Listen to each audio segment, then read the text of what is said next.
In 2004, the most irrelevant player and person to ever play baseball made himself at least somewhat known to the baseball world. Jurickson Profar, playing in the Little League World Series for Team Curaçao, helping them win the championship, and came close to winning back-to-back titles, losing in 2005. And it may have been the end for Profar's Little League days, but this was just the beginning in terms of everything. In terms of the greater story of his baseball career, going on to sign an international deal with the Texas Rangers at just 16 years old in 2009 as a shortstop. And I make sure to mention his position because some other teams actually wanted to sign Profar as a pitcher. They thought he had potential there, and he of course was so young and early on in his development that nothing was near set in stone, but Profar's preferred position was shortstop, so he got what he wanted, signing with Texas as one. And it took just a couple of years for Profar to be looked at as one of the best prospects in all of baseball, being ranked number 2 in the Ranger system and 74th overall, playing in the 2011 Futures game, the All-Star game for prospects, later being ranked the 12th best prospect midway through the season.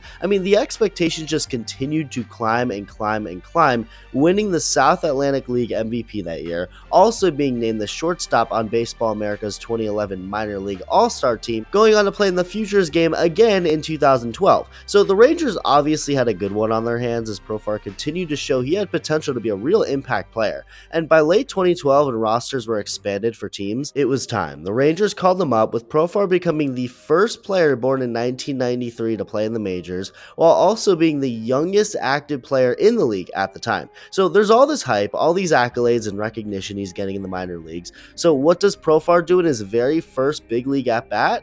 Hit a home run. What did he do in his second at-bat? Hit a double. He only ended up getting one more hit in the 9 games he'd played to end 2012, but he was officially now going to be a part of this thing. And after starting the 2013 season in AAA, he'd come back up, played just about half the season, but wasn't great, just not producing offensively, but Texas still viewed him as their guy. The guy for the now and for the future, with the team trading veteran second baseman Ian Kinsler to Detroit, locking in Profar as their full-time second baseman now.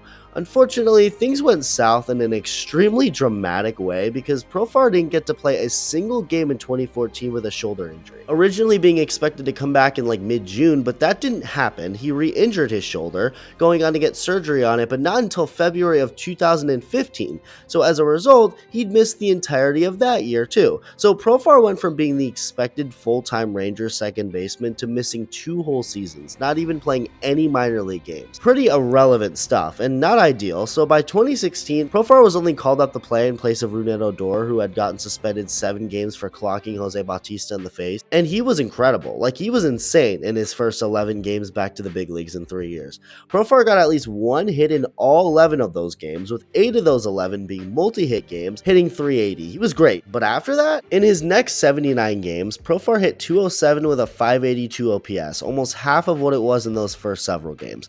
So, not great, and neither was 2017, a year where Profar only played 22 games to begin with, spending most of his time in the minors, coming back in 2018, and this was the start of Profar actually playing a full season in the big leagues and being an impactful player for that whole time. Was he the guy he was hyped up to be as a prospect years before this? No, and spoiler alert, he never would quite become that kind of star player. Still hasn't to this day, but what he has become is one of the better irrelevant utility options in the league, and 2018 was the first flash of that, as Profar played left field, shortstop, first base, second base, and third base that year while hitting well. So after all these years, after Profar finally became a full-time guy for the Rangers, they did the obvious, trade him, shipping him off to Oakland before the 2019 season, one that ended up being pretty rough for him offensively and defensively, where he mainly played second, actually having the lowest defensive runs saved among all second basemen in the league with a -10 defensive runs saved. If you don't fully know what that means, don't worry, I don't either, other than the fact that he was a bad defender, that's what that means, and off he'd go to his 3rd team in as many years, this time San Diego, where Profar has since mostly made a home for himself. He was good in the shortened 2020 season, getting rewarded as a result with a 3-year, $21 million contract, only to struggle really bad in 2021.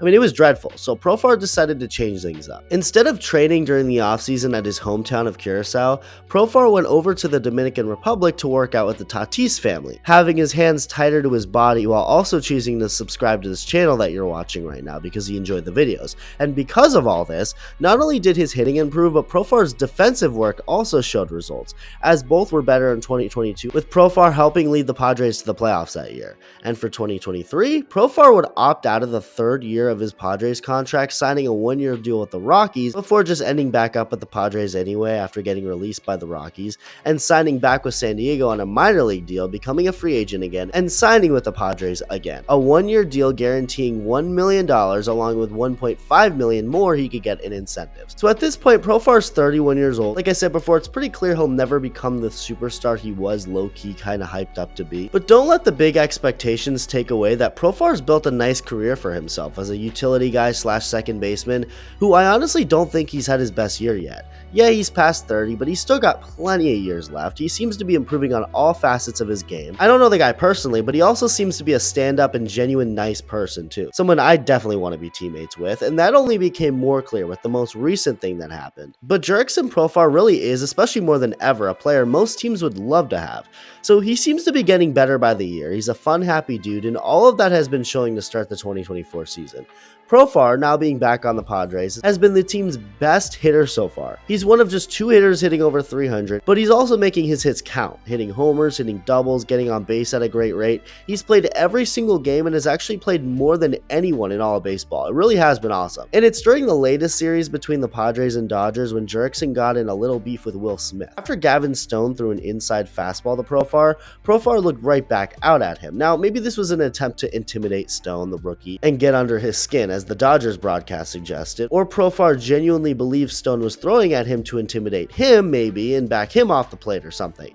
Either way, Stone didn't really have much of a reaction, but Will Smith behind the plate did. Starting to jaw back and forth with Profar, things quickly got so heated the benches had to be emptied, and nothing more came from this during the game, but that's because it's what happened after the game that had people talking. When asked about the heated moment after the game, Smith responded by saying, "I don't know why we would have thrown at him.